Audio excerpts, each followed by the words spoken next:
Bonjour à tous, je suis Analyste et je vais profiter de cette chaîne, de ma première chaîne YouTube, pour vous parler de ma plus grande passion, en l'occurrence le football. Vous n'êtes pas sans savoir que d'ici environ 2 mois et demi aura lieu une grande compétition de football, ici en France, le championnat d'Europe des nations.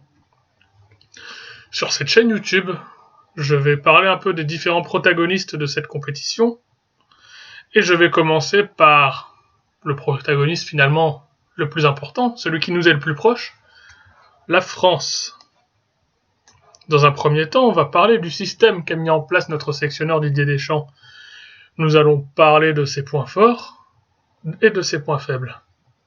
Et je vais donner une estimation des chances de l'équipe de France au sein du championnat d'Europe des nations.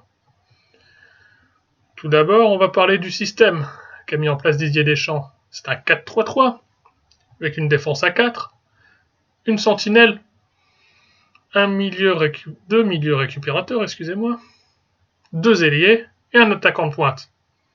On a quelques certitudes sur cette équipe de France. Tout d'abord, Hugo Lloris. Hugo Lloris, c'est le rempart infranchissable de notre équipe. Il a sauvé l'équipe de France à moult reprises, même en 2010, quand l'équipe de France était au fond du trou. Hugo Lloris faisait ses matchs. C'était l'homme fort de la compétition. Hugo Lloris, un suppléant, Steve Mandanda. Steve Mandanda fait une saison magnifique avec l'Olympique de Marseille. C'est un très grand gardien, mais on peut dire sans équivoque qu'Hugo Lloris sera le titulaire au poste de gardien de but. En défense centrale, nous avons Raphaël Varane. Que dire de Raphaël Varane ? C'est le taulier de cette équipe. Grand défenseur du Real Madrid, assez jeune, peut encore progresser beaucoup. Devant, en attaque, on a Karim Benzema. Sera-t-il sélectionné ? Sera-t-il non sélectionné ? Moi, je pense qu'en termes purement sportifs, il faut qu'il soit sélectionné. Parce qu'après tout, c'est comme ça que toutes les équipes nationales fonctionnent. Mais cet avis n'engage que moi. Mais tout ça pour venir au maillon fort de ce système. Pour moi, le baromètre de l'équipe de France, c'est Blaise Matuidi. Pourquoi Blaise Matuidi ? Blaise Matuidi, c'est un joueur box-to-box, un milieu récupérateur moderne. Il sait aussi bien attaquer que défendre. C'est l'homme fort du PSG et de l'équipe de France. Et je dirais que Blaise Matuidi associé à Paul Pogba, ça peut donner quelque chose d'impressionnant. Si Paul Pogba se branche sur courant continu, puisqu'il est un peu sur courant alternatif en équipe de France, de par sa facilité technique, il a tendance à être un peu nonchalant. Mais s'il arrive à mettre sa facilité technique au service de l'équipe, tout au long des 90 minutes, Paul Pogba peut être aussi un leader de cette équipe. Ensuite, on va parler un peu des points faibles. Tout d'abord, qui mettre à côté de Raphaël Varane ? Je pense à Mamadou Sakho.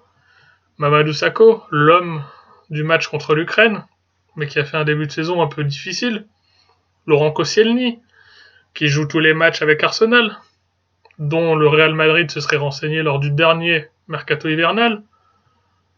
À moins qu'on préfère faire confiance à Jérémy Mathieu, qui joue régulièrement avec Barcelone, au profit du turnover de ce genre de grand club présent dans toutes les compétitions.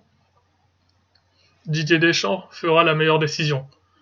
Moi, je pencherais pour une charnière Varane-Sakho. Ensuite, qui pourra accompagner Griezmann ou Karim Benzema s'il est sélectionné ? Dimitri Payet a pris une belle option.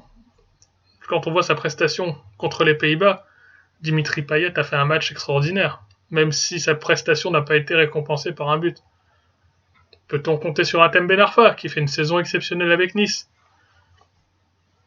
C'est une bonne option. À moins que Didier Deschamps préfère faire confiance à Anthony Martial et Kingsley Coman, qui sont des jeunes talents très prometteurs. Moi, j'adore Hatem Ben Arfa, mais je pense que Didier Deschamps fera plutôt confiance à Payet et à Martial et ou Coman. Ensuite, il y a aussi le spectre de Franck Ribéry qui tourne autour. Depuis sa déclaration un peu alambiquée, un peu, difficile à interpréter, il a dit qu'il ne serait pas contre un retour en équipe de France. Serait-ce un appel du pied ? Serait-ce une maladresse de Francky ? On ne sait pas. mais Francky peut être une belle alternative, de par son expérience, ses 80 sélections et son leadership. Tout ça pour vous dire que je pense que la France a de très bonnes chances d'aller loin à l'Euro. Alors gagneront-ils? Moi je pense qu'ils auront un peu de mal contre la National Mannschaft, mais sur un match tout est possible. Leur premier match contre la Roumanie sera un bon baromètre, on pourra voir de quoi l'équipe de France est capable, mais faire très attention à la Roumanie, ils ont fait match nul contre l'Espagne, ils ont très bien joué, ils sont difficiles à prendre.